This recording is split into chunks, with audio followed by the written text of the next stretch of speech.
Welcome back to another episode of the Zapp Comics Radio Podcast. I'm joined tonight by Mozart, Jonny, and Joe Ott. What's happening? How are you guys doing? Good? Good. All right, cool. We're in a new studio. Me and Jonny did it last time in here. Not like that. You did it in here last time? We would have never known. I've been waiting for this to be clear enough to actually sit down and be more professional. So Joe hooked everything up for me. Thank you very much, Joe. I appreciate that. Fantastic work. Even that time. Actually, Joe met me one night late, and I couldn't find my keys. I didn't know where they were. I was outside with him. It was my mind. I drove home. I couldn't find them there. Nothing. And they actually fell off my key ring at the store underneath the register, just sitting where I usually leave my keys. So I found them, but I couldn't. You were an instant bummer when that happened. If you ever want to see him just like go from cool dude to mad dad in 3 seconds, watch Where's the Keys. He's like, I can't believe it. It doesn't make any sense, man. Yeah. I've seen it when the cash box fell apart and dumped all the. You know, it's funny. I have a really, really bad temper, but it's with objects, not with people. Like I get mad at computers or whatever. So, like Jonny was with me one time, and I was closing up, and the cash box was really full of all the rolls of quarters and pennies and whatnot, and I was carrying it by the handle, which is dumb, and it just opened, and everything spilled out in the back of the store, and I think I threw a few things. But, well, I think you kicked the box. I kicked something. Was that how it has the dent? No. This is like the third one. Yeah. So, but yeah, so that's what happens. But anyway, so this is working fine. It's a new year, you know. When, Happy New Year, baby. Yeah, and the reason why I want to talk about Comic-Cons because Joe, we finally found a use for him, and he runs our Zapp Comics. Number 3. This is the third one coming up, so he's preparing for it. But I want to talk. Basically, everybody's always, con must be so fun. It must be so fun. They're not fun. Oh, it must be so cool working. Wait, you went to Comic-Con? Yeah. You worked it? Oh my god. It's not cool because basically it's retail, so it's never fun. And setting up isn't fun. Breaking down is worse. Listen, in the heart of it, you know, in the peak of it on a busy day, it is fun. Of course, you're running around and everybody's happy, but you still get the same, you know. I don't want to say naive. I don't know. Interesting people that come up and say, "Hey, my son likes Marvel. What do you have?" And I'm like, "Well, better yet, what characters they like? Oh, he likes Marvel. What from Marvel does he like? I don't know. Does he like Captain America? All the Marvel stuff. All the Marvel stuff. Yeah. I'm like, yeah, you know, Marvel is a very, very big. It's like saying my son likes Disney. My son likes soda. Yeah. Have a soda. Do you have those? So I thought of it because the other day at the store, Craig, who works at our store, and I love Craig. He answered the phone in front of me, and he's like, you know, Zapp Comics, and the guy goes, "Hey, I called yesterday. I'm the guy with the comics." And Craig paused. He was like, I wasn't here yesterday. And what comics are they? And then they're like, oh, you know. And they say it again. It's like, if you call a comic book store and say, I'm the guy with the comics, it's I don't understand. Like, it doesn't make any sense. I don't. It hurts the brain. Especially like I called yesterday. I talked to you. I'm like, no, I wasn't here yesterday. You didn't talk to me. You know, like, I know my schedule. I know when I was here. You know, like, I wasn't here. Yeah, I remember I told you. No, you didn't tell me anything. Or you get somebody who randomly comes in and goes, yeah, I remember I was here a few weeks ago and you helped me out and you picked up that Spider-Man issue for my son. It's like, you're lucky I recognize your face. And then you want me to remember the issue I gave you for your son 3 weeks ago? We help a lot of people. You know, you remember it because it was just a, you know, standalone thing for you. Yeah. But to us, it's not. But you get that at the cons, too. Oh, my God. Remember me from last year? I bought the thing. Welcome back. Welcome back. Yeah, sure. Or the guys that go, oh yeah, remember I bought that Spectacular Spider-Man #1 from you a couple years ago, and I'm like, we sell what? You don't know what? Sold? I don't understand. You know, if you bought an AF-15 from me, I might remember, but I don't. You know, I'm like, I'm sorry, I don't remember. You know, or the worst. You know, and I realized this. The hard way was when people think that social media, especially Facebook, is like real stuff, and they come up to you and they start saying your name like crazy, and then they'll say something specifically they saw on your feed or whatever, and you're like, oh, cool, and they are waiting for you to respond to them like, oh, I put something up. Do you remember I posted that and I didn't see it, or if I did see it, I don't know who you are, because I don't know. Hey, my name's Frank. Okay. Yeah, we're friends on Facebook. I still don't know who you are. And it's not that I don't want to know who you are. How am I supposed to know who you are? It's social media. Unless I probably know 100 people on there, like real people. Everything in my feed is like all the news sites for comics that I post and purposely have them where they pop up first. The regular stuff, I don't really see it. You're a pretty popular social media fellow, though. People know who you are. I know that. I'm saying. I just. You know you're the mayor. I hate when they say when you don't know who they are. Yeah. It's like, it's me. It's Frank. I'm like, I don't know who you are. Yeah, we're friends on Facebook, and I'm like, I still don't know who you are. I'm sorry. And they sometimes they get nasty with you. Not nasty, but they're like. I don't know. See, it's not like it's Mozart. Mozart is named Mozart. Of course I know what Mozart is. That's true. Corry, please. Everyone knows who it is. I haven't been doing that that often. Because you have all the books. Good point. Or make a video, and a second later, I'll take it. I'm like, all right. So much for that. But yeah, so cons are fun when they're over. That's right. You know what it is? Okay, I'm not. New York is a perfect example. It's concrete floors. It doesn't matter how many padding you have in your shoes, on the floor, whatever. It breaks your back. You can't stand there. And you're basically standing in the same little window, and you're just kind of moving back and forth. And and when you shift long boxes and you reach in them to file them, the way you lean over, it kills your back. So we go in there on Tuesday and drop off and set up. Wednesday, we kind of tweak it and really set up. And we sell the VIPs and dealers or whatever. And then Thursday through Sunday, it's open. By the time Friday afternoon comes, I don't know what day it is, because it's the same setup, same thing every single day, and we have to get up. Like, I get up at 4 a.m. That's crazy. Okay, because we go to the warehouse. Well, I do, and pull books and stuff that we need to refill, especially if it's a local show. And we meet at the store 5:45. We leave by 6 to go somewhere that's 20 minutes down the road because it's a city, to get there by 7:30, and hopefully they'll let us in by 8. And we wait outside. The weather's usually pretty good in October, thankfully. And then it's that we got to run home, and then when the show's over, you're just running out the front door, running around the street, running with carts, running around people eating hot dogs and cosplay pictures in the setup in the front to try and get to the truck that's around the corner before it gets towed. It's not fun. And when you move, you got to move. It's not like people think it's this wonderful fun thing, because when they see you, I think it's because you're in the act of it. But it's not. It's not fun. And my favorite things, and you got it, Mozart, a lot last year. Hey, do you know where so and so's booth is? And it's like, I don't leave this booth. This is my store. It's like I don't know where the other stores are. Where's J. Scott Campbell? Where can I buy a manga? You're lucky I know where Artist Alley is, which changes every year, by the way. But you get so many of those questions of, do you know where this is? Do you know where this is? And it's like, I know they don't intend it to be insulting at all. But that's the first thing I think of, Right. Because me personally, I wouldn't go up to some random vendor and ask, I wouldn't go up to, Dr. Johnny's dental booth and ask, do you know where the Philadelphia Eagles' locker room is? You know what I'm saying? It's a completely. I feel like that's a completely unrelated question. Yeah. What? And they think the other thing is they think you have time to go around and look. I said in the morning we set up before it opens. I'll run around the floor real quick, and it's literally I'm looking for a Pokemon thing for my daughter, R2-D2 for my son, and a Wonder Woman thing for my wife. That's basically what I'm looking at.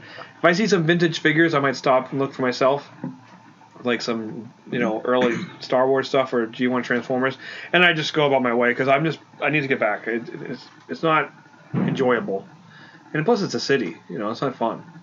I like the little shows. I like doing Garden State and East Coast. Those are the shows that are fun because you can get out and walk around. The little shows are way better. Yeah, and they're more comic, centric too. Mm-hmm. It's not a celeb fest, which is fine. I know it grows, and that's what we want it to be mainstream, and that's what mainstream brings in. That's fine. I'm not complaining, but cons are not fun to set up or break down. whatever. No, that's right. And that's why on your end, I don't do that. I hate taking calls. I hate setting up You appointments. literally show up, yell at everybody. Yes. That's it. I don't even know if you. I think you lift a couple things. It's mostly everybody else. I try not to lift as much and let. Oh man, because we got some hard workers, so I try to let everybody lift because everybody's so good at it. The I only suck people at I it. yell at normally, I yell at Mozart a lot, and it's a lot of fun. Yeah, that is very true. I'm always trying to buy everything, that's why. Because I don't think he's ever been yelled at before, so I make sure I yell at him. No, I've been yelled at. You haven't met my mother. But that doesn't count. No, that counts. Okay? I'm sure she's a lovely woman. She is. And Joe, I yell at Joe all the time, so but it's all love. Zapp Comics radio podcast listeners at home. Fun fact: you're actually the cast you're listening to tonight is the Zapp Comics convention staff for the past few years from New York, right? Minus Tom Uncle Ben. Ben and Tom, yeah. Well, Tom helps out on the weekends, and Ben obviously is there, and Jonny comes on Sundays. Yep. Hello. Yeah, so there you go. That's con life. It's not fun. Not fun. I don't know how people do it. I don't know how people travel. That's all they do is just set up at cons. I would absolutely hate it. Hate it. Your stomach would hate it. Yeah. Well, That's the worst part. That's the worst part is trying to. I mean, not that it's difficult to find food, That was but a good halal food last year, though. good. All right, Mosey. That's an honest review. No, you're right. I know. good. But it's slim pickings, you know. It was slim, because Yeah. it's between that and hot dogs. Literally. the problem with me. That's what Corry gets. Hot dogs. I not anymore. Yeah, you stopped that. Last year was cheaper. Hamburger. That's what you got. You're gonna understand something. I am the pickiest eater on the planet, so I don't like anything. With So flavor. I hate being at these things because if it's not like chicken fingers and French fries, I won't eat it. So I bring. I'm not kidding you. I go to like Dunkin' Donuts in the morning and I grab like 2 or 3 plain bagels of butter and I grab a couple Cokes because if I drink Coke all day, I don't have to go to the bathroom. I don't have to take a leak. How does that work? I just have to take a leak. If I drink water, I have to piss every 5 minutes. And if you drink Coke, you don't have to pee? No. All the enzymes and chemicals just clogging up your kidneys, you know? Yeah, I don't have to go. I literally don't have to go. I can go all day without taking a leak if I drink Coke. If I drink water, I'm in there every 5 minutes. Wow. So that's why I don't drink water there. Plus, if I drink just a bagel, I'm full. If I drink just a bagel, I'm full. You all. said that. Did I? Yeah, I'm pretty sure. Whatever, keep going. That's pretty good. I like it. Listen, if I could drink a bagel, I would. And secondly,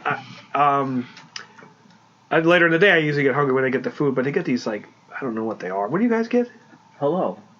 It's just like a mess of stuff in a Yeah, a little box. hot sauce, a little tiki sauce. So I said, so they would give me hot dogs. So I would eat like 3 to 4 hot dogs a day. And the last year, I got to that point where I just can't eat hot dogs anymore because I got that weird taste. I can't do it. You had enough of the wieners. I'm done. Yeah. We know how you feel about wieners, dude. So I got rid of the wieners, and I said, "Can you give me a cheeseburger?" And well, it was you, right, Joe? You went out and you got it, and the guy's like, "I don't know if I have the bun for this thing." They send the fattest guy as the runner. Isn't that great? This is Joe running down the street. No, the reason why we send Joe is because fun fact about Joe is all Joe does is play Pokemon Go. So of course he's out there. I can use the distance on my eggs. He has no problem running around the city, for Pokemon Go. But he goes. The guy didn't even have burgers, right? How did he make them? You don't want to know, bro. Okay. So I had cheeseburgers every day. So I made the cheeseburger. because even though I can snack, I need something hot. I need to eat something, and I don't want to do next year. If the burgers are done and I can't eat hot dogs anymore, I don't know what I'm going to eat because I'm not eating anything else. Wow.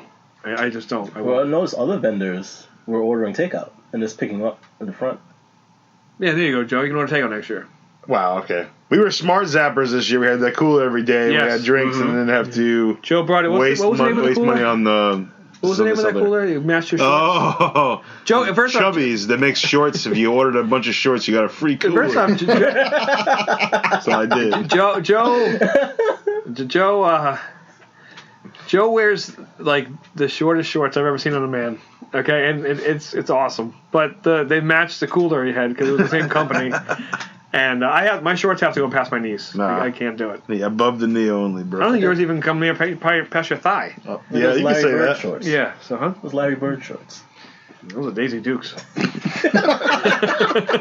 So, but anyway, and I think Isaiah Thomas' shorts were shorter than that. What are you drinking?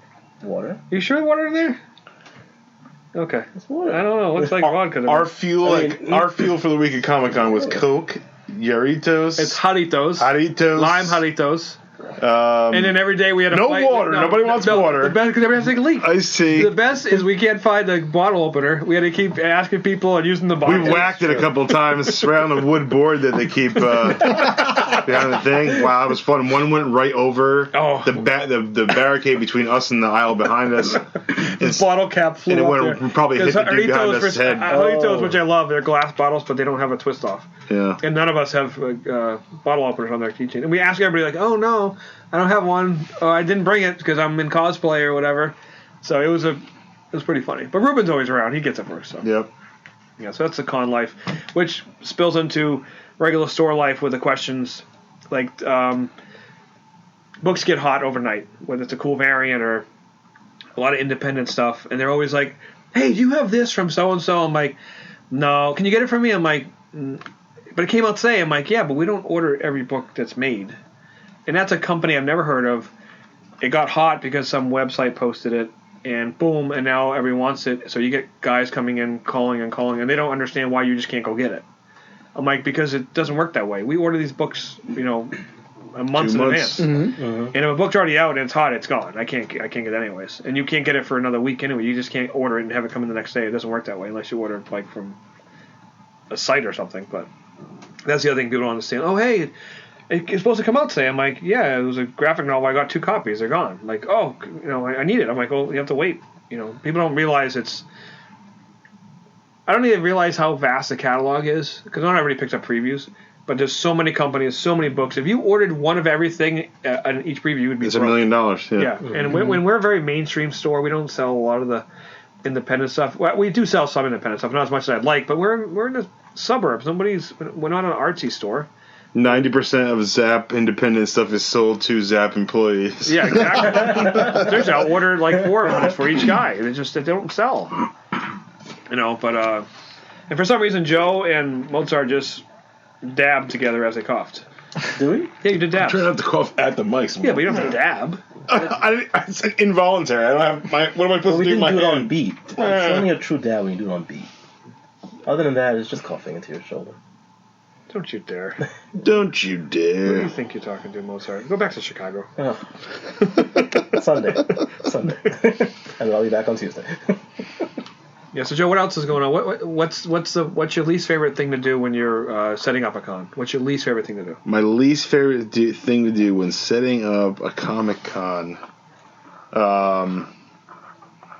You can't just say everything. You have to. Yeah, I want to say everything. Honestly, the least favorite thing to do is advertise. I try to leave that for you because I am horrible at that. The older I get, the less anybody cares about doing anything. So I have to rely on some good old corny brown marketing to propel ZappCon to the next level. Advertising is not my thing, but planning everything else can be fun. Getting people there, that's the hard work. Planning the con is fun. Getting people to give a crap about it, that's the hard work. So this is the 3rd year. What's the most consistent thing you've seen every year that's either a plus or a minus? Like, what's always the same problem and what's always the easiest thing? Always the same problem is going up against other cons. So, Okay. like, we famously go up against Anaheim WonderCon. Mm-hmm. So anybody that's big that we would want to get, it's tough because if they're not doing that, and there's an Indiana con or there's another Chicago's con, usually the week before too. Or We're kind of nestled in between C2, E2, and something or other con. You heard of that one, right, Dr. Johnny? Mm-hmm. So that's a big. You said pitfall. anything? You said less. You didn't say anything last time. You just here for the you guys ride? are talking. What are we supposed to do? We're listening politely. We're waiting for our. Think politely. He always gets I'm me. sorry. Just let him go, and then he'll blow over, and then you move on. Have you got bit lately by any No, of your? I'm pretty good. I have all my fingers. Came so in I'm one pretty day, good. like half his finger was missing. The kid bit him. Actually, no. I called. It was that. I sent you the picture. Yeah. It was the day. It was the. Because Wednesday. It was. Did they really the, bite off a chunk of your finger? yeah, the side of my finger. Yeah, was kid gone. bit his finger. Bit it on his Through finger. the glove, through everything. Yeah. It was the night. It was Wednesday before Thanksgiving. And literally, so I had to go to the, I didn't go to the emergency room, but I just went to an emergency If you don't room. know this, Jonny is a dentist for children. So. And, luckily. Is that what you call it? Dentist for children? Or you just a dentist that deals with children? Yeah. That it What deals would you? with children. How would you describe I'm a yourself? dentist that works with children. Okay. Pediatric dentist? No. No, not necessarily. No. Oh. Pediatrics. No. Yeah, it's but so it was that the Wednesday before Thanksgiving.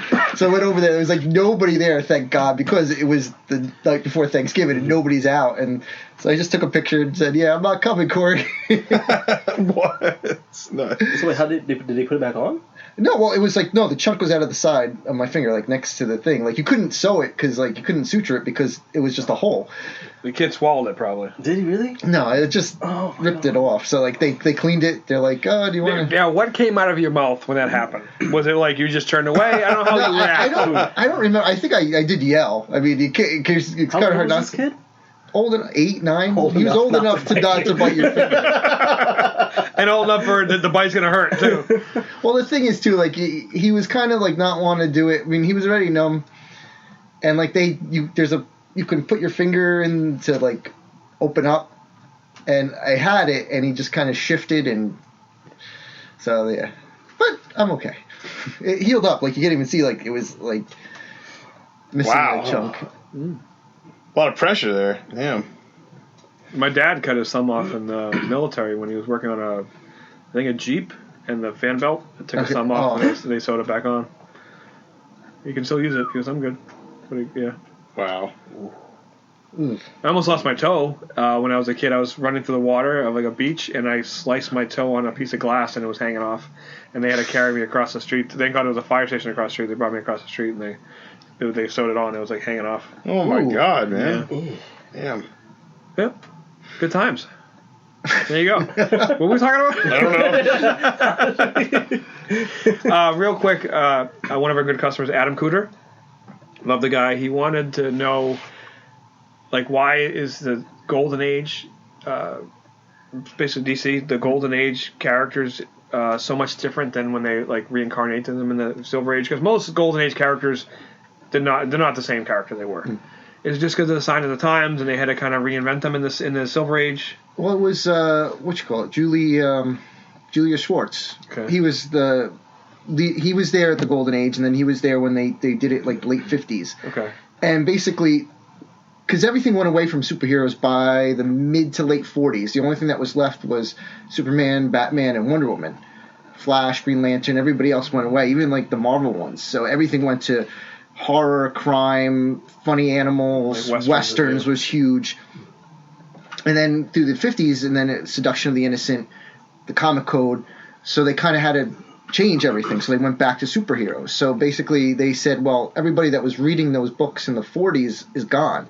And they didn't collect that, you know what I mean? Plus, it was like they weren't continuation stories a lot of times. No, yeah. So they're just like, we're just going to start over new. We're going to use the name, but just that's why there was a new Flash, there was a new Green Lantern, all this stuff, and that's just where they went from there. And then they went, what is it, Flash 123 is where they brought the Earth to the multiverse, and that was really where the multiverse came from.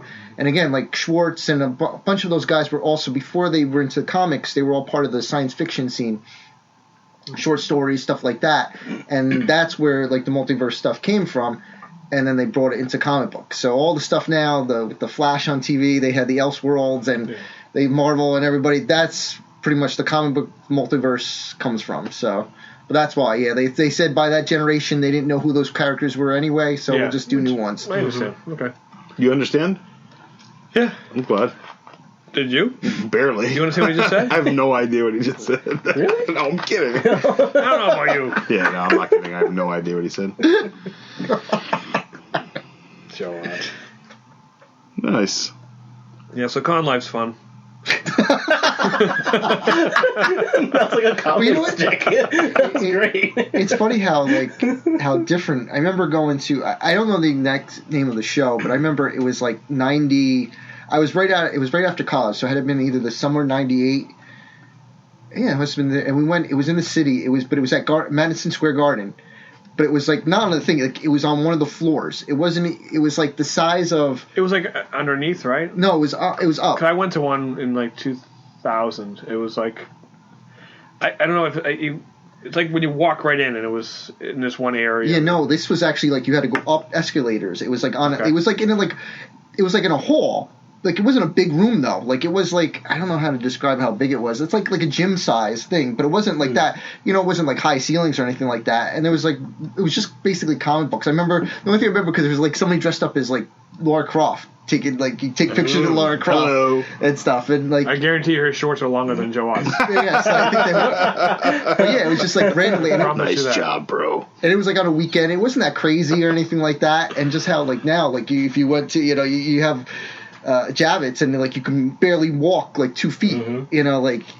I remember when I first moved to the New Jersey, New York area. I went to one of MSG, and I lived over in Nutley, which is not far from the city. Like, to give you for example, I could see when the towers got hit, I could see them from my apartment building. Like, that's how close I was. Wow. I'd only gone to the city during like regular times, and it took forever to get to the Lincoln Tunnel, and it was awful. So I remember I went to a show, the first comic show in the city, and it was on a Saturday. And I said this show opened at 8 or 9. And I got up really early, and everybody's like, what are you doing? Like, it's going to take you like 20 minutes to get there. I'm like, no, it takes like an hour and a half to get to the city. And they're like, I wouldn't listen to them. So I got in there. I was there like 12 minutes. So I was literally the first person in line. And back then, there was no cell phones yet. If it was a cell phone, you just talked on it. And I had a Wizard magazine, and I just sat down, and I read the entire thing cover to cover. And there was a guy in line with me, and I was kind of chat with him. It became friendly, but when we got in, it kind of like, okay, cool. He kind of made it feel like, okay, well, we have to show together, and I was fine with that. But then I kind of want to do my own thing. I'm like, I don't even know the guy, so I went to a table, and then I noticed he kept following me to each table. Like, we're going around the show, and I wasn't gonna say like I don't do this. I'm like, I just want to be here. So I kind of ditched him, and I'm not like, I hate being like that, but I had to. Bad I'm man. like, the guy wouldn't leave me alone. Like, you know what I mean? Like, you're a bad man. I'm not your friend. Like, you know, like, listen. Yo, Corey's cold, right? I don't know you. You know, so I just kind of left him. You know, one at some like it was busy, and I went. But that show, I remember that's where I met Jim Starlin, and it was awesome. And he signed my Death of Captain Marvel trade paperback, and he did a little Dano sketch. Back when sketches were free, you could just ask him to do a sketch, they would do it for you. It was before eBay really took off. Oh, wow. I have a sketchbook with a bunch of Eastman. Yeah, a bunch of Eastman, Kevin Eastman, full page. Did you for free? Yeah. You understand, in the early 2000s, Turtles were dead. I would go to a show, there would be nobody at Kevin Eastman's table. Not because he was, like, it's just that the Turtles weren't back yet. You know, they were already kind of going out. That generation didn't come back yet. And I'm from Massachusetts, so is he. I think he might be from Maine, actually. But, like, they're based in Massachusetts. We would BS about the Turtles and, like, his museum that he had in Northampton, and we would just talk, and he would just draw stuff for me. Like, I would see him all the time. What were artist alleys like? There wasn't an artist alley. I'm saying, so at the first cons you can remember that you worked or at, what was an artist alley like it is today? They didn't have artist alleys. I'm saying at the first one that you do remember, though. It was very small. Was it the 90s? It was usually the people in artist alley were people that you didn't know. And, no, it wasn't the 90s. It was like 2000s. Okay. And it was basically where they were just kind of, okay, I'm hanging out at this booth now, but I'll be over there a little bit later. Nothing like it is now. It's almost like its own con now. It was nothing like that. I would always have a sketchbook with me. And this was before, they didn't do sketch covers. There was no blank sketch covers at the time. And you would just go up, and a lot of guys would be like, oh, I don't have time for that. No big deal. A lot of guys would just, just do it for, like a quick head sketch or whatever. And some guys like, I don't draw in public, whatever the reason is. Okay. But they were always cool about it. Like, it was very, nonchalant, like, whatever, sure, I'll do it for you, But now it's a business. It is the opposite of that, right? Because plus it is now, because a lot of times, and you hear all these stories where the guy is like, I don't usually do them, but this guy was like, you understand, my kid loves, Miles Morales, please just draw it. I want to give my kid, I love him, please, and thank you so much. And the next day, the guy, that artist sees it on eBay. Unbelievable. Like, it happens all the time. And that's why there's a lot of athletes that when they sign their autographs, they only personalize it. Like, who's it to? I have to write Joe or Mozart or Jonny. They won't just write your name, because they just won't. Because they know there's a chance it gets sold. And a lot of times it doesn't matter, but when they're, you know, they want to make sure they sign for the right people and you're there for the right reasons. Usually if you pay for it, it doesn't matter because you're paying for it. Yeah. A lot of guys like, oh, I can't believe they charge this much for like a, half body or a full color or whatever. It's because that's what they go for on eBay, and they're sick of doing these for free or for whatever much, and then seeing it the next day they're selling it for this much. So it's not that they want that money; it's the fact that they're basically working for you. You're here $100 for a headshot, and the next day it sells on eBay for $650. It's like, I'm not doing that. Yeah, that's not fair to the artist. It's not fair to the artist. So other guys are like, oh, so-and-so, I can't believe they charge that much. It's like, no, because they know the person that wants that really wants it. Right. I get it. So the artists have been burned a million times, and that's their way of foolproofing it. But I'm saying to, like, newcomers that go to cons, they're like, they don't know the culture that you just explained before, like Artist Alley took off. So it's a different animal, Yeah, it was basically, too, and if a lot of guys back then, too, if you had a book in your hand, they didn't want you to pay it, and they already bought the book. Like you already supported the cause. Yeah, so I get it. It's different. I understand why, because you have to do that. We get the same thing at the store too. You get like guys that come in. Everybody thinks when they come in that they're I spend so much money here. Listen, whether you spend $5 a week or $500 a week, we try and value the same. Trust me. But I hate when they say like, "Hey, if I get a lot of stuff today, can you give me a break?" And I'm like, well, it depends what you buy. They give you a look, like what? And they come up with like $45 worth of books. It might be a lot to them, but that's like a shot in the bucket, baby. No, that's like that's like that's like a regular, like a new week. A guy come in and buy all the books that he gets from a new week. So it's like, I'm not saying $45 is important, but it's like I got guys that come in here and spend $500 a day, and they don't ask for anything.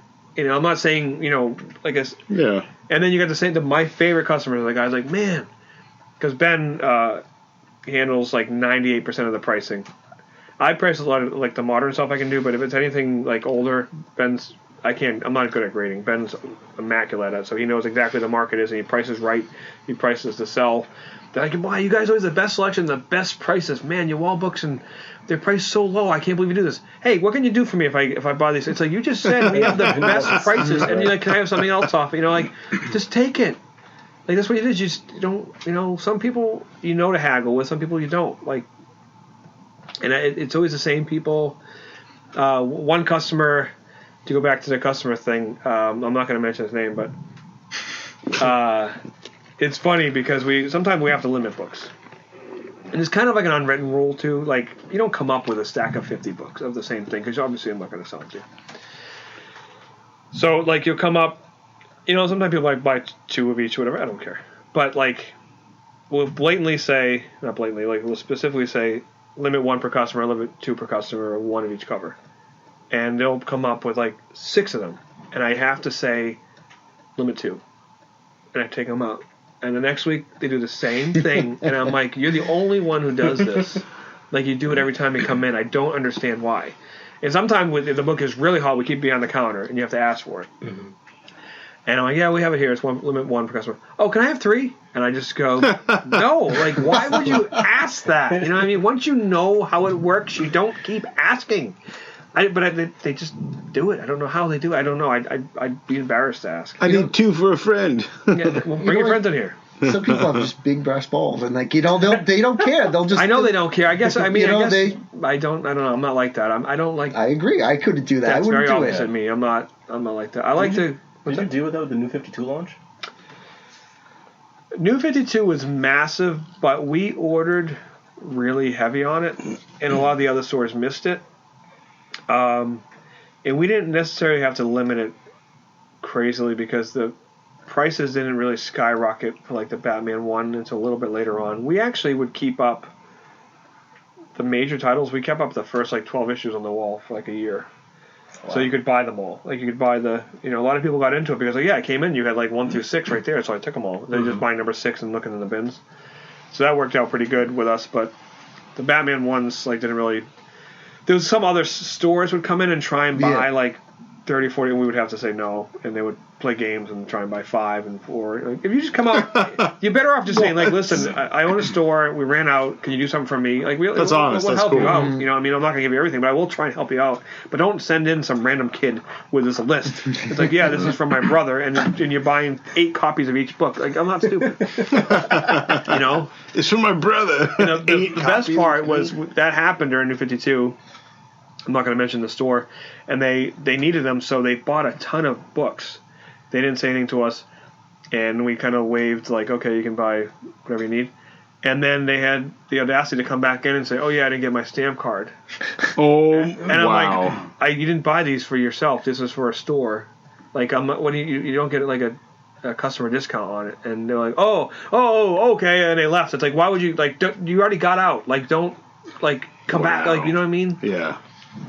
People don't understand. Like, you're generous, man. You put your hand out. I put something in your hand. Do not put your other hand out.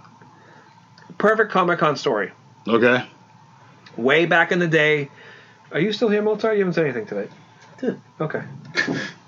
You sure? Yeah, you made fun of me about the whole dabbing situation. That was a long time ago. Anyways.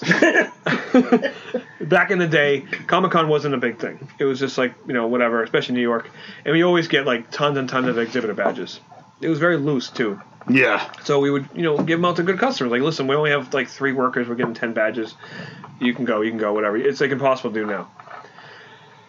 So I just started working there. Well, not just started working at the store. And someone came in and said, yeah, I got to return. Like, you would use the badges for Saturday and you bring them back in. And I would let somebody else use them on a Sunday.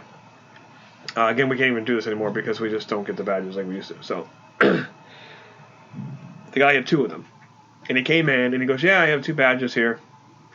And he'd leave them for Ben. I'm like, okay, cool. How was the show? It was okay. I'm like, what's the matter? He goes, yeah, I can't believe, Ben only gave me 2 badges. I'm like, what? What? I'm like, in my head, I'm like, how did you ask for more than 2? I wouldn't ask for any. I'd be guilty for asking for 1. He goes, yeah, I asked for 3. He gave me 2. So me and my brother were inside, and my dad had to wait in line. So first off, I'm like, well, why isn't your dad inside and you're in line? That's number 1. Number 2, like, really? You're mad because he only gave you 2? Like, you wanted 3? Are you kidding me? The greed on that one. I know. And then another guy who I actually really like, this is years ago before the con thing was big. No one's safe from the wrath of Corry. He complained. No, I remember stuff. People he likes. He complained that, this is a complaint I had, and I almost fell over. He said, I was at a show, and I met Jim Lee. I said, oh, wow, Jim Lee, I met him. He's so nice. He goes, nah, he must have been in a bad mood or something that day. I'm like, what's the matter? He goes, he did only a limit of 5 items to be signed. I'm like, a limit of 5 items and you're complaining? Like, I bring 1, and I would hate to ask for a second one. Like, you know what I mean? I always hate doing that. He goes, no, I had the entire run of all his X-Men. I had a short box. I wanted him to sign all of them. And when I got up there, he said, I can only sign 5. To keep the line going, because he doesn't want anybody. He was like, "No, I would normally do it, but there's a line behind you. I'm not going to sign every book in your thing." Instead of be like, "No, I get it." He was like, oh, "He only signed 5." I'm like, "Only signed 5? Yeah. Are you kidding me? You had the audacity to bring a short box and complain you only signed 5?" Which brings us to our next point of Comic-Con pet peeves while you're working or just attending or anything like that. When someone comes to your booth and actually gives you the heads up and lets you know that they are planning on having one of these artists. They're planning on abusing one of these artists at a show and are about to ask them to sign $50, and they want you to help them fill in their run with the ones they're missing before they run down to Artist Alley. You almost don't want to help them. Yeah. That is abuse. And when you're waiting for someone in Artist Alley, waiting patiently for them to even get to the table, and then when they finally do, and there's only a couple people in front of you, but one of those people was waiting there a long time, and that person has like 2 short boxes on a dolly at a Comic-Con, going up and down stairs with this dolly. He holds around these comics because it's so important to him to have every single copy of every single issue of one run signed by the artist. What does that do? Now, you work in a comic store. You own one, right? Is the market for signed comics like a huge thing anymore, or not really? Do people care? I don't care about a signed comic unless I was there. It's very like McFarlane, Jim Lee, but they're not premium prices. Like, they're affordable. They're it's not like baseball and sports memorabilia. It's much different, right? Or no? Well, Not similar, but like it's not like Stan Lee was a big one. Of course. But you would have to pay like a couple $100 just to get it. You know what I mean? It wasn't like it's worth it. McFarlane stuff sells. The Jim Lee stuff sells. Alex Ross, but they're not expensive. And even like the old stuff, like a Ditka autograph. I mean, before he died, it wasn't super expensive to get it. I mean, he would sign. He didn't sign a lot, but he would sign his letters and stuff like that. And maybe like a Golden Age guy, maybe it'd be. Expensive. Senior is only like $50. Yeah, it's not expensive, so it wasn't like major. But the problem is like, why do you need every issue of Alpha Flight signed? Why is that a thing? Why do you need every issue? Why does Alpha Flight number 23 need to be signed? Why don't you just do number 1? Or bring your favorite one. This was my favorite one you wrote, and sign it. When it bugs me is like when, like they'll have Stan Lee sign a copy of Spider-Gwen. He had nothing to do with the character whatsoever, but it says Marvel on the book, so I got Stan to sign it. Yeah, I'm like, what? Like I don't get it. Like to have I don't like bringing in the real book. I would never have. I know it passed away and it's awful, but I would never have Stan Lee sign a Spider-Man #1. Yes, I know. Mozart. I'd get like the Marvel Miles sign one and do it. I would never do that because you're still putting a pen on that book. I just wouldn't do it. It's just me. Putting a pen on a book. When you put it like that, that really is like, I don't want to damage my book with your stupid signature. It's just me. I know, whatever. But I just would have him sign a hardcover or something over that. That's me. That's what I would do. I like something signed when like you went somewhere. Like, so if they went to a Comic-Con and you met somebody special there and you had a good time, it's a good memory, and you had one thing signed like your badge or a poster or something. Like, that's cool. It's a memory, And now it's a business. It's different. I can't tell you how many people I've seen just do the boxes and they either go right to eBay with a box of signed comics, or those are just going to go get filed away and sit in a thing. And you have an entire run signed, worthless. Yeah. Like I don't understand. I think it was East Coast that had Starlin this last year. Yes, Starlin was there. Yeah. His line was absolutely insane for the first 2 days. Absolutely insane. It wrapped around. Well, because the Infinity War was just coming out, right? And and Starlin, he's very approachable. He is very approachable. Did you approach him? I already met him. I didn't want to bother him. Oh, I don't want to bother him. No, I already met him. No, continue. I'm sorry. I saw him by the food court. I said hello to him very nicely, and that's it. I don't need to see him. Nice. You asked him if he wanted some wieners or no? No. Sorry, I didn't ask anybody if they wanted any wieners. No, all right. I waited online for him for 45 minutes to sign my first Gamora. And guys in front of him had tons of stuff and memorabilia and the Infinity Gauntlet for him to sign. And he looked at me and he goes, "That's it?" It's like, he waited online for one book? I'm like, yeah, that's all I really wanted. He goes, "Well, aren't you loyal?" "No charge." Fair. You see, he understands that you're there for... They can see their real fan. They can see a fan and they can see an eBay guy, a reseller. Right. And I mean, again, it's all business, and like he's signing it, whatever they paid for it. I get it, but it's just, I don't know. There's certain things that just, I guess I'm an old soul. Like, I don't know. I don't get starstruck either, really. Yeah. I get starstruck when I see you, like in every couple of months or so. I'm like, oh man, that's the guy from Zapp Comics, man. He's so cool. The only person makes all the videos with his kids. Nice job, Dad. I think the only time I might get starstruck a little bit would be if I met like Jerry Seinfeld. I'd be excited to meet him. I don't know if I'd be starstruck. I'd be excited to meet him. You would go up to him and talk to him. "Hi, Mr. Seinfeld. So nice to meet you. Oh my God, how are you?" I wouldn't say that. No. Would you try to make a joke to him, like a Seinfeld joke? No, I'd say, listen, I love your stuff. Like you're amazing. Thank you. I'd probably thank him, like him or Larry David. I would just say thank you. That's the only ones I'd ever really get like oh my God, it's him. Like you see people. They're just people. Yeah. They just have a different job than you. They just have a lot of money. Yeah. Who cares? It's fine. Yeah. Same thing. Yeah. Well, I don't care. It's a person. Person. Like at the booth at Comic-Con, we get like Kirkman will come up, Jeff Johns and Lemire and all them. It's cool. They're just regular guys looking for books. They're very friendly. You give them a high five, shake their hand. I usually shake their hand. Nice to meet you, whatever. And they say, "Oh, thanks." That's it. And a lot of conversations I have with people now, it's just about kids. "Oh, what are you talking about, kids?" That's it. Yeah. Dr. Johnny, you got anything to add? Man. Yes, kids. You got any? You got kids? Nice. Yes. Nice. But I agree. I'm not one I'll see them. I'll be like, okay, but I'm you not get one kind of shy though. Yeah. I have to kind of push you know what? over there. But a lot of times, I have nothing to say. I like what their work or something, but I have But the nothing thing is, to I don't say know to them, you, but, so it's not like, hey, I love what you did with this. You know what I mean? A lot of times it's just like, I just want to shake your hand and say, just, you know what, thanks. I'm a fan, I appreciate it. I was at the mall once, and I don't know if you know Harold Reynolds. He played for the Mariners for years. He was on ESPN, then he's on MLB Network. Oh, yeah. He was Christmas shopping, getting his hands full of stuff for Star Wars stuff when Episode 7 was coming out.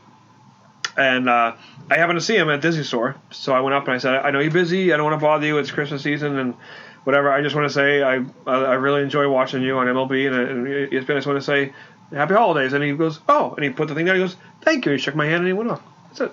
Nice. That's all you got to do. Sounds like a polite encounter. That's it. You'll go, oh, I'm your biggest fan. Oh. I remember, don't you remember in 1988? No, they don't want to hear that. Do you remember me? Do you remember me? I yelled your name out of the van. And, no, nobody cares. Nobody wants to know. Come on. Come on. You seemed pretty shy when you met Charlemagne. First off, I didn't know who he was. Because he's just a regular nice customer that comes in. You knew who he was, and you were working that day for us, and you had a Zapp shirt on. And I did. And all you did was kind of nod at him and say, "What's up?" No. It's sup. Sup. Whatever you said to him. Upward. That's fair. So that is the cultural. And then after he left, mind you, I'm not going to say anything to him. I don't know him, so I'm not going to. What's the whole? Listen. He's like, what is he? He is an author and radio host. Radio host. Okay. Patrick and all of them knew who he was. It's not. When was this? Was a few it months back? Over the summer. Oh, like last year. Yeah, over the summer. Yeah. Well, it had to have been if Mozart was doing it had to have been It was last summer. It had to have been like something. One of the events we had. Yeah. Oh, okay. Okay, when Mozart pretends to be a security guard for someone. So we had the red Zapp shirt on, right? And he comes in and because Patrick and them see him. I probably saw him, but I don't know who he is, so I just say, oh, no, I don't know. I saw him. He didn't really look familiar to me, but, he was very pleasant. We asked, he likes Marvel stuff, so I was talking to him. But I'm not going to say, hey, I like your stuff. I don't know who he is. He leaves. Now, Mozart, who knows quite a bit about him, later on goes, someone really should have, talked to him and, said, hey, listen, we appreciate it, whatever like that. I said, yeah, maybe you should have, because you're the one who first saw him and you knew who he was. You had a Zapp shirt on, and he goes, oh, my God, I didn't even think of that. Instead, he just said, sup. Oh, my God. You don't really want to follow a gentleman around the store. Nobody's following people. You greeted him. You can say, hey, oh, my God, how are you? I didn't know you shopped here. I'm a big fan. What do you read? I like Marvel, too, whatever. You got to just talk to the man. Nobody said, why are you following people? Nobody's following anybody. Well, when I had to follow him to you worked there. You could just stay up front when he came back, and when I was ringing him up, you were standing right next to me, by the way. That's a tag team. Pretending to be a bodyguard. Well, it's the security guard. Bodyguard is a little different. You weren't doing anything. So, yeah, you just, we get, David Deal comes in. He played for the Giants. I say hi to him. The one time, was it the guy from Gotham? The guy who plays the Riddler came in one night. This is awesome. I don't know his name. He was very polite. I don't watch the show, but Craig had just started working with us, and he was like, "Oh my God, I think it's the Riddler." I don't know. There was another customer there that said it too. I think the guy that plays the Riddler. I'm like, "Go say something to him." Oh no. I said, "Go say something." Just say, "Hey, do you play the Riddler?" Oh no, they were all nervous. Oh my God, I think it's him. Oh my God, but nobody was saying anything to him. I'm not saying anything to him because I don't know who he is.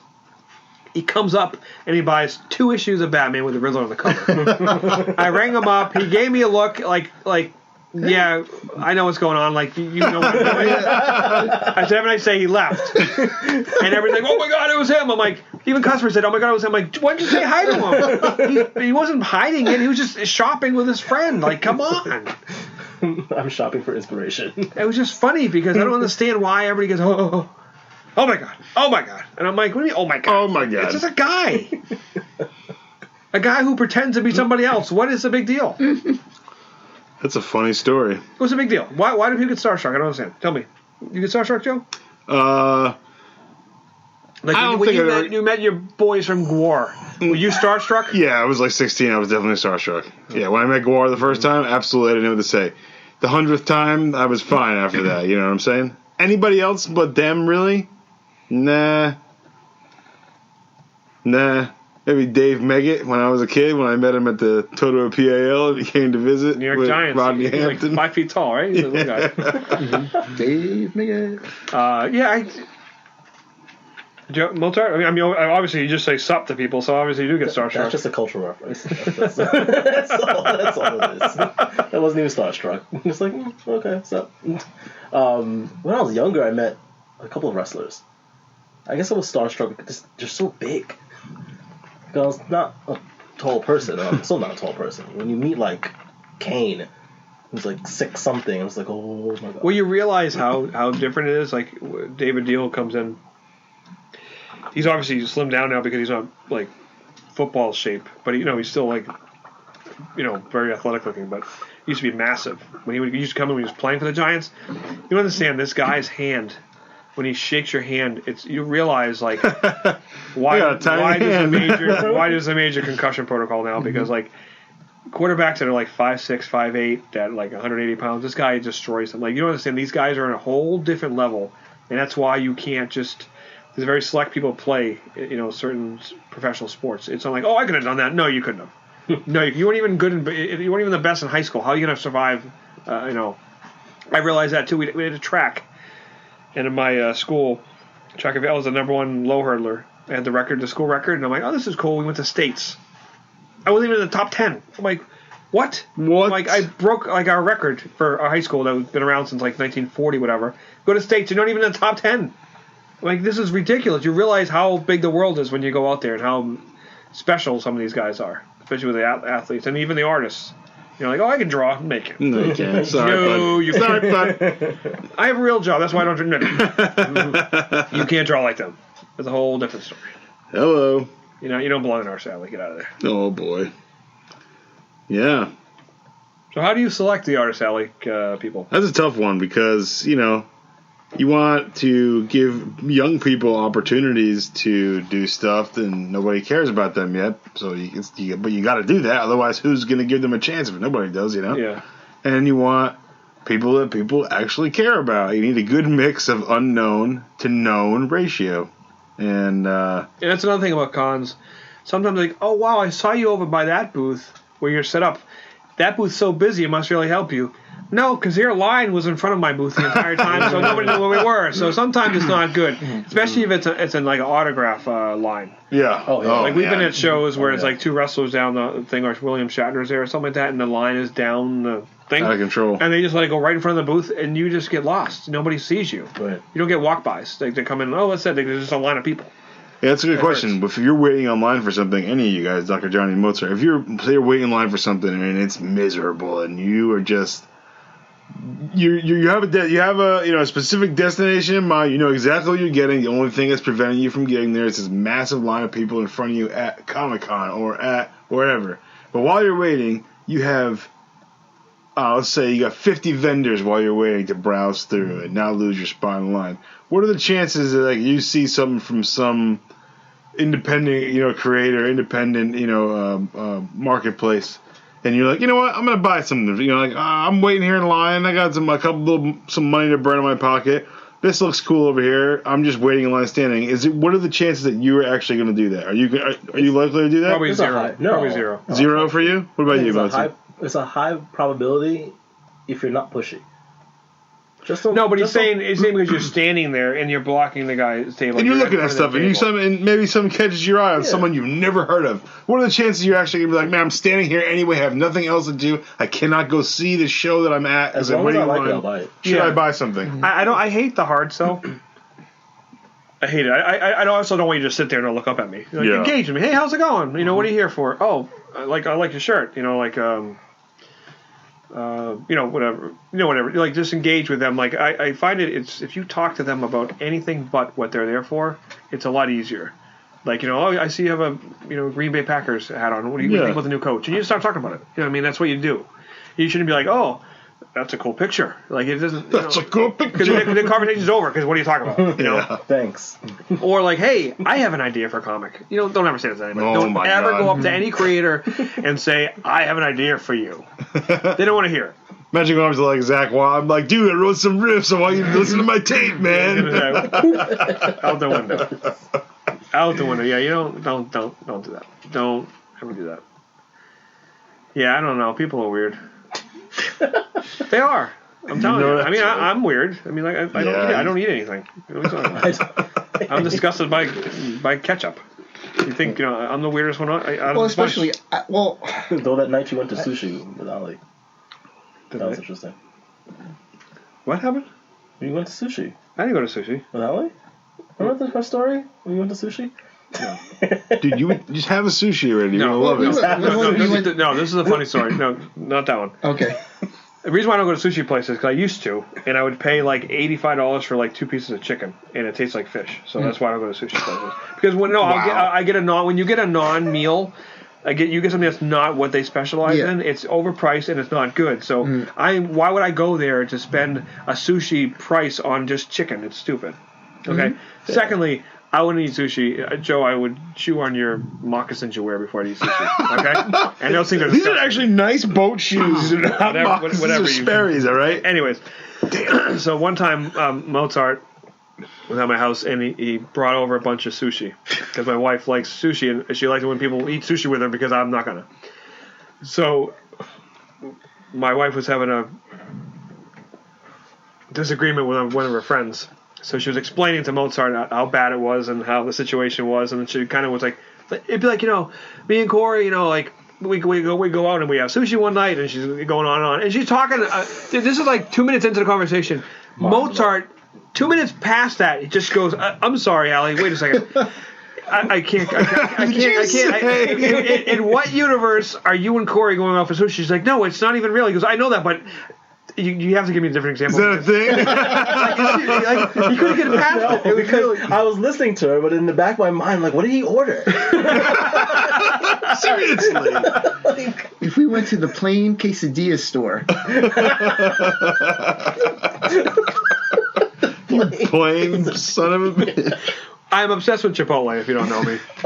I love their cheese quesadillas, but I'm on a diet, so I'm not eating those anymore. So they have rice without cilantro. So I get my burrito is just. What do you do afterwards? Zantac or Tums, or you just ride it out? What's wrong with you? You said your favorite is Chipotle. Yeah, but I don't eat anything with flavor. Now I just have a burrito. It's just plain brown rice and unseasoned chicken. That's all that's in it. Wait, you don't put even the cheese? Nothing? No, I no cheese? No. It's chicken and rice? That's it. In a tortilla? Yeah. Oh, then you aren't spending too much time on the toilet then. No, I don't eat any of that stuff. I usually just eat cheese quesadilla, which is on the kids' menu, but you just order it on the bigger side. And like 3 bags of chips. And you don't like guacamole either, right? Mozart. How could you not like guacamole? It's soft, it's awesome. Mozart, I would never eat sushi, and I would eat sushi before I would eat guacamole, so that's not happening. Really? Doggy, you would love guacamole. I'm telling you, dude. Come on. The top of the list is ketchup. If at the top of the list of things you won't eat is ketchup, there's a big cascade from there of stuff you won't eat. Yeah, and trust me, I'm not eating guacamole. Good point. Oh, you're crazy. Have you ever just eaten avocado? Just the actual... I've tried it like 2 or 3 times. You tried to just eat it. You've eaten how could you not like a ripe avocado right out of the rind? I've tried. Wow. I've tried. Listeners at home, Corey's wife makes awesome arroz con pollo. It was the best. He doesn't eat it. It's I can't believe it. It's not fair. My wife, who was a saint, I love her to death. She'll make burritos. She'll make like 10 of them. She has a separate plate with like toothpicks in it, so they know that those are the plain ones, those are mine, and then she makes the other batch. You don't deserve it.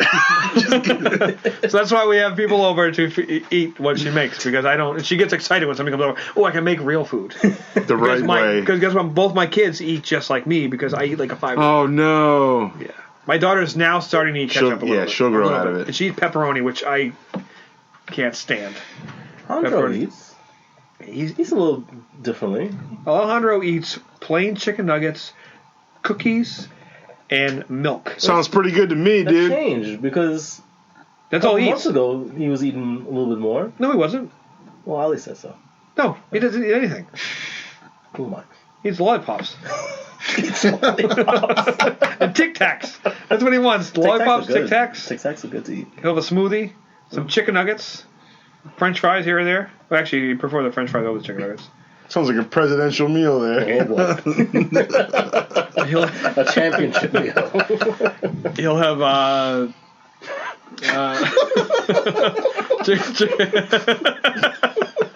Get him going. yeah, so we're all in this. And my wife, who's a Latina, wants to eat everything, and she's like, I gotta make plain chicken for these guys. Plain chicken. Plain grilled chicken. That's what I like. But that's Comic-Con life. I eat hot dogs. I eat plain bagels with butter. Not toasted, by the way. I don't like toasted bagels. And Coke and Jonitos. I stare at Joe's legs all day. Joe, listen. He pinched me like before I sign off. How many times before we sign off, Joe Ott is the easiest person that's ever walked this planet to scare. Admittedly. Listen, you walk up behind him, I pinch him, but if you don't really know him, don't pinch him. But you can if you want to see me jump 10 feet and pinch me. Just pinch him on the back of the thigh, he will go jump and scream. He goes, whoa! It is awesome, and it's nonstop. I'll do it to him, and he's like, oh my god, you scared me. I'll walk around him and just do it to the other leg, and he still jumps. Like, he knows I'm there. One time, I met him here, and I was hiding behind the door of this office, and he thought I was out in the main part of the thing, and he just came in, and I don't know, he wouldn't even look for me. He walked in the office, and I jumped out, and I thought you were going to jump through that window, dude. You leaped. You got me, man. Popped right out from behind the door. It was awesome. I'll get you, don't worry. If anybody has any questions they want to ask us, you can just ask me in the store or message us. I get a lot, so I'm going to try and fit them all in. I like to give shout-outs. You know, Adam Cooter was obviously tonight. I love Adam. He has a new son named Samuel. So, he's a good guy. Good work. He's a good dad. So, Mozart made a special trip from Chicago. Not for this, obviously, but he was here. So I made sure we did it. Johnny's not saying much, but he's always here. Counting his fingers. Oh, my God. And Joe Ott's, what you wearing there? Soylent Green? What is that? Soylent Green's a band underneath. I know, so you get your yellow Zapp. Yep. Wore my Zapp staff shirt. I have a Zapp shirt on. You have a Zapp shirt on? No, I have my You're wearing your scrubs. You got money making uniform on. My monorail shirt in Spanish. Okay. Por favor. Andrew. Nice. Stay away from the closing doors. Oh. And Mozart's just Wearing a black shirt. being the security guard that he is. All right, this is Zapp Comics Radio Podcast. Zapp Comics. Corry Brown signing off. Bye, guys. Zapp Comics Radio Podcast. Zapp Comics Radio Podcast. Zapp Comics Radio Podcast. Zapp Comics Radio Podcast.